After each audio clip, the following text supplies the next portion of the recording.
Welcome back to Fast Market on the TD Ameritrade Network. I'm Tom White, joined by my co-host Kevin Hinks. But let's bring in our next guest for our cash tag segment. That's going to be Andy Swan, the co-founder of LikeFolio. Welcome back to the show, Andy. Hey, thanks.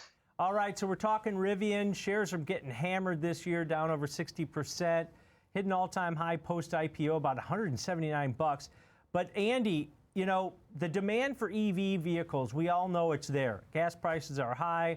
They're off of their yearly highs, above $5 average per gallon across the country, now down just under $4.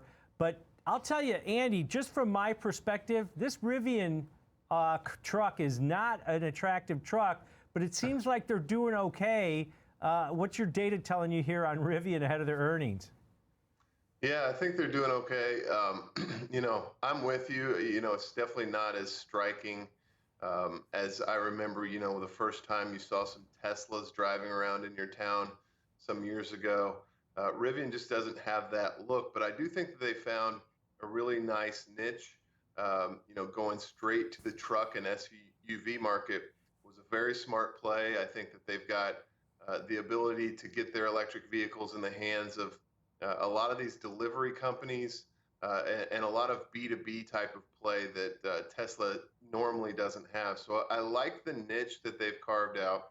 When we look at LikeFolio data, like you mentioned, demand for electric vehicles in general is really off the charts. It's a trend that's been up and to the right for a while and accelerating of late because of gas price concerns. And that's not something that's going to go away just because gas prices come back down a little bit.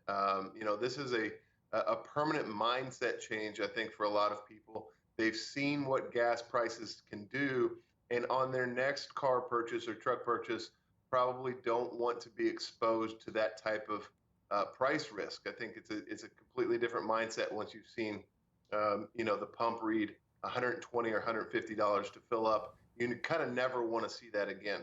But Rivian, compared to peers, it's starting from a much smaller base.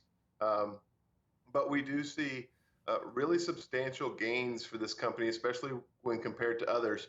I mean, Lucid on this chart is also coming from a very small base in terms of electric vehicles. So is really GM and Ford, but they're not outperforming like Rivian is. I think Rivian is catching mind share of the consumer. I think a lot of that is due to its extremely niche nature. And, from a long-term perspective, it's very interesting to me that this is the company Amazon decided to do a deal with and to invest in, which tells me something about the company's technology and potential ability to scale, and the strength of their executive team, I think might be a little bit underrated by the street right now.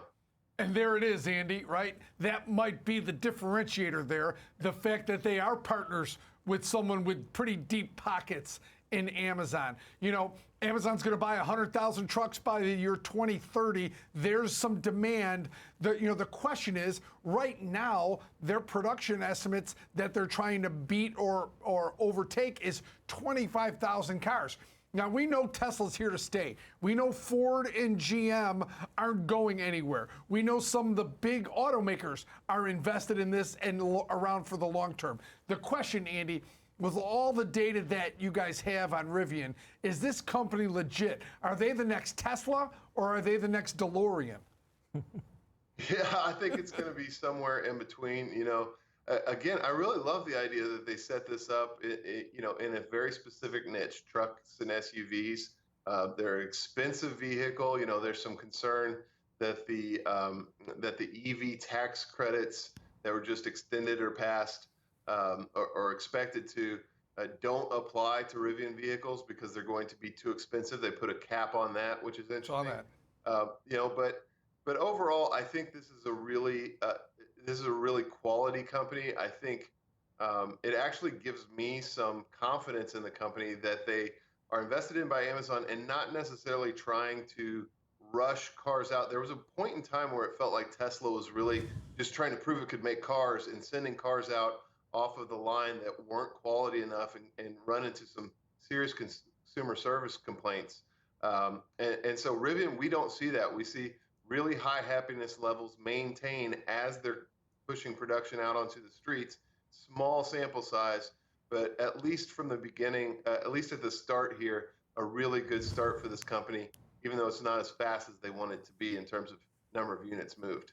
So your happiness data on Rivian is pretty positive here, Andy, and the purchase intent over a 30-day moving average far above the legacy OEMs here in this space. But it seems like it's flipped a lot of your data, and that's what's surprising to me. I know they've got the partnership with Amazon, so they've got that base of demand already built in for this company as they ramp up production. But when I look at Lucid, that's the best looking car out of all of them, in my opinion. But that one's down really significantly. Is that due to cost pressures? Lucid's going to be expensive. They still haven't ramped up production at this point. But when I look at that, it seems like it should be flipped. Like Lucid and Tesla should be at the top. Yeah, well, this is, again, a year-over-year comparison in the change of demand. So if it was just purely a chart of overall demand, Tesla would dwarf the rest of these to the point that it wouldn't even be a reasonable chart to put up. But the reason I think Rivian is up and Lucid is down on a year-over-year basis is because Rivians are hitting the road, and we're seeing a lot of that kind of word of mouth. Just saw a Rivian truck, just saw a Rivian SUV. Now I want one. That's going to be my next car. That same type of thing that Tesla really benefited from early on is happening to a lesser degree with Rivian. And because Lucid really isn't putting any cars on the road of note, they're just not benefiting from that in any significant way.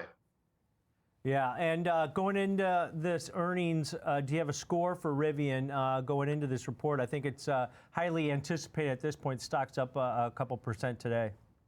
Yeah, we were and are bullish on it. I was a lot more bullish on Monday's prices than today's prices. The market's had a nice run since then, but I think they'll have a good report. Whether the stock's ahead of itself a little bit here, I'm not sure, but long term, I like this company as one of the many winners in the EV space. All right, good stuff. As always, Andy, appreciate it. Have a great day. Thanks, you too. All right, so to Andy's point here,